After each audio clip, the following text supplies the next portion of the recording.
I found this story on Reddit, on a community where people share their scariest nights, the kind of stories that stay with you long after you close the app. I've changed the original poster's name to protect his privacy. We'll call him Daniel. Daniel was a 27-year-old software engineer living in a small town in Ohio, Millbrook, population just 3,000, where everybody knew everybody. His story begins in October 2019, when he bought his very first house, an old Victorian-style home he got for a suspiciously low price. You'll find out why in a minute. If you're alone right now, headphones on, listening in the dark, consider this your warning. This story was real, and by the time it's over, you can decide for yourself what's true and what's just coincidence. All right, let's get into it. Daniel was buying his first home, and like most people his age, money was tight. Decent salary, sure, but you know how it is. Houses in the bigger Ohio cities were just out of reach. Then one day, his realtor sends him this listing. A 3-story Victorian on Millbrook Lane, $89,000. That's half the market price, maybe less. Why is it so cheap? Daniel asked her. His realtor, a woman named Linda, mid-40s, been doing this job a long time. She went quiet for a second, just a beat too long. Then she said, "The house is old. Nobody's really maintained it in the last 5 years. And the previous owner, well, that's kind of its own story. But structurally, it's sound. I had it inspected myself." Daniel's curiosity got the better of him. I mean, wouldn't yours? The next weekend, he drove out to see it. And from the outside, it looked exactly like something out of a horror movie. Black wooden railings, cracked windows, this massive old oak tree with branches literally reaching up toward the second-floor windows. But inside was strangely clean, too clean, like someone was still living there. "So who owned it before?" Daniel asked, standing in the living room. "An elderly man, Mr. Harlan Whitfield, lived here alone after his wife passed. When he died, the house went back to the bank." "Wait, he died here?" Linda looked at him for a moment, like she was deciding how much to actually say. "Yes, in the basement, but that's pretty common with older folks. Heart attacks, falls, nothing strange about it really." And honestly, Daniel didn't think much of it. To him, this was just a good deal, a lucky break. A month later, papers were signed, and he moved into the house on Millbrook Lane. The first 2 weeks were completely normal. He worked from home, did a little renovating here and there, watched Netflix before bed like anybody would. But by the 3rd week, things started to change. The first thing Daniel noticed was the basement door. It was locked, old chain, old padlock, the kind you'd expect in a house this age. And from day one, he told himself he'd deal with it later. Upstairs needed more work anyway. Then one night, around 2 in the morning, Daniel's asleep, and he hears something. A sound downstairs, something falling, metal on metal, like a chain rattling against wood. He gets up, turns on his phone flashlight, goes down to check, and the basement door, the one he locked himself, it's cracked open. Chains just hanging there, loose, like somebody opened it from the inside. Now, Daniel told himself this was normal. Old house, right? Locks loosen, wood expands, contracts with the temperature. He relocked it, went back up, went to bed. But the next day, he comes home from work, and there are 3 glasses sitting on his kitchen table, arranged in this perfectly straight line, like someone had carefully, deliberately placed them there. Daniel lived alone. He never once took out 3 glasses. He mentioned it to his friend Marcus, known him since college, and Marcus, he just laughed it off. "Dude, you're exhausted. All this work on the new place, you probably did it yourself and just forgot." And Daniel, he wanted to believe that, so he did. But then, a few nights later, something happened that was a lot harder to explain away. He's lying in bed, and he hears footsteps on the floor above him. Slow, careful, like someone's trying really hard not to make noise, but the old wood floor creaks under every single step anyway. Here's the problem though. Daniel's house only had 2 floors, ground floor and the first floor where his bedroom was. There was no upstairs. Sure, there was an attic, but it was sealed shut permanently. A realtor told him it wasn't accessible, structural reasons. The footsteps kept going, corner to corner, like someone pacing back and forth. Daniel couldn't move, couldn't even breathe right. His heart's pounding, he's reaching for his phone. And then, just like that, the sound stops, silence. And then, right outside his bedroom door, this faint sound drifts in, like someone talking to themselves. Words aren't clear, just a low murmur. He stayed up the entire night, hiding under his blanket like a kid, gripping his phone flashlight like it was a weapon. Morning comes. He finally works up the nerve to step out of his room, and everything's normal. No footprints. No sign anyone was ever there.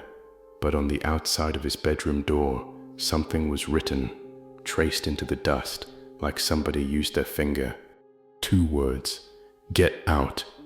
After that morning, Daniel decided, okay, enough. He needed to know what he'd actually bought. So he went to the local library, started digging through old newspaper archives. Small town, so, thankfully, records weren't too hard to find. He searched Harlan Whitfield's name, and what came up was a lot darker than anything Linda had told him. According to a 1987 local paper, Harlan's wife, Eleanor Whitfield, died in an accidental fall down the basement stairs. Police ruled it an accident, case closed. But there was this one line in the article, small, easy to miss, but Daniel caught it. Neighbors report hearing arguments from the Whitfield residence in the weeks prior to Mrs. Whitfield's death. He kept digging. Turns out the Whitfields had a daughter too, Sarah, reported missing back in 1985. She was 8 years old, never found, not once. The case file said Sarah had been playing in the basement when she disappeared. Police searched the whole house, the whole neighborhood, nothing. Case went cold, and it stayed cold for decades. Daniel's hands were actually shaking reading this, because, think about it, his house, the one whose basement he'd literally been sleeping above, was the exact place where a little girl vanished and where her own mother died. He dug a little more, found that in 2019, Harlan himself died in that same basement. Heart attack, just like Linda said. But there was this one local resident interviewed at the time who said Harlan had gotten strange in his last year, talking to himself, telling people his wife and daughter were still in the house. Daniel closed his laptop, and I mean his whole body just went cold. That night, he made a decision. One more night in that house. If anything else happened, anything at all, he was leaving. Didn't matter what it cost him financially. That night turned out to be the worst night of his life. 11 p.m., Daniel's sitting in his bedroom, and he hears something coming from the basement. A child laughing. Soft, faint, but unmistakable. That's a little girl's laugh. Now he knew he shouldn't go down there. Every horror movie ever made tells you exactly that, but something was pulling him down anyway. Guilt, maybe. Curiosity. Something he couldn't really put into words. He grabs his flashlight, heads for the basement, and the chain, the padlock, they're already on the ground, already undone. Like someone unlocked them ahead of time, just for him. He pushes the door open, slow. Old wooden stairs disappearing into the dark below. "Hello," he says, voice shaking. Nothing, but then the laughter again, closer this time, like whoever it was is standing right next to him. He goes down anyway. The basement's just an old storage room, furniture, boxes, the usual. But in one corner, There's this small space that looks like it used to be a kid's playroom. An old dollhouse sitting there, colors all faded, like it's been waiting. And the second his flashlight hits it, his blood just runs cold. Inside the dollhouse, there are these little doll figures, arranged like a family, playing house, except one doll's missing, the little girl figure, gone.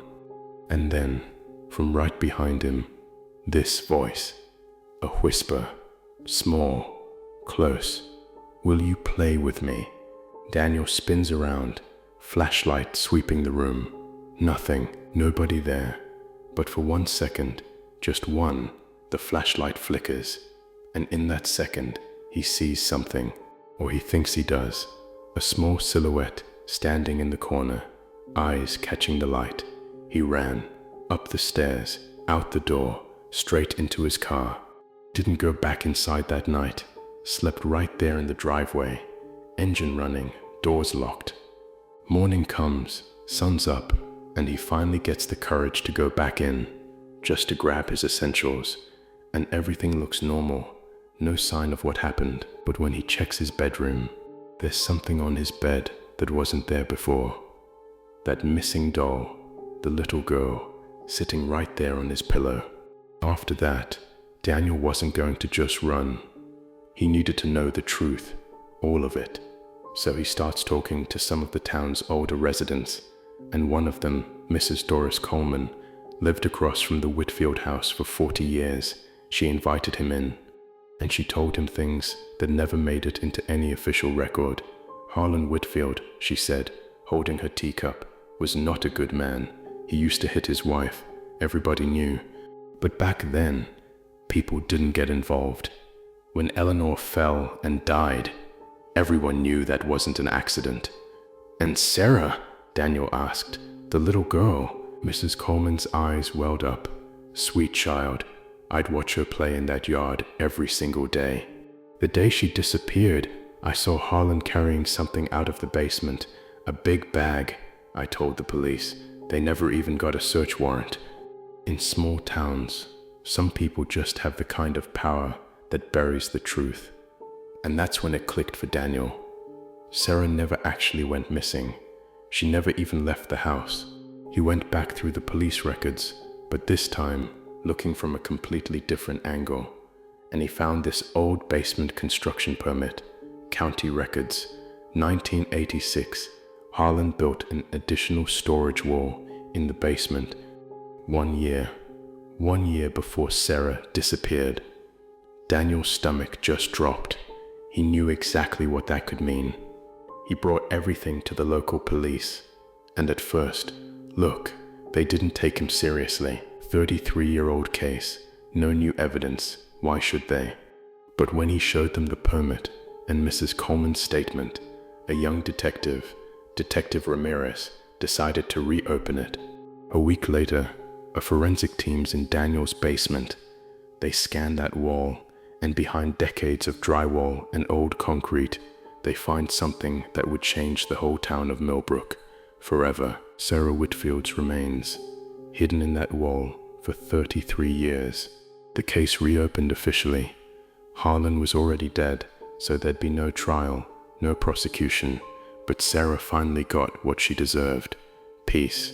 She was laid to rest beside her mother, small ceremony, and, honestly, nearly the whole town showed up.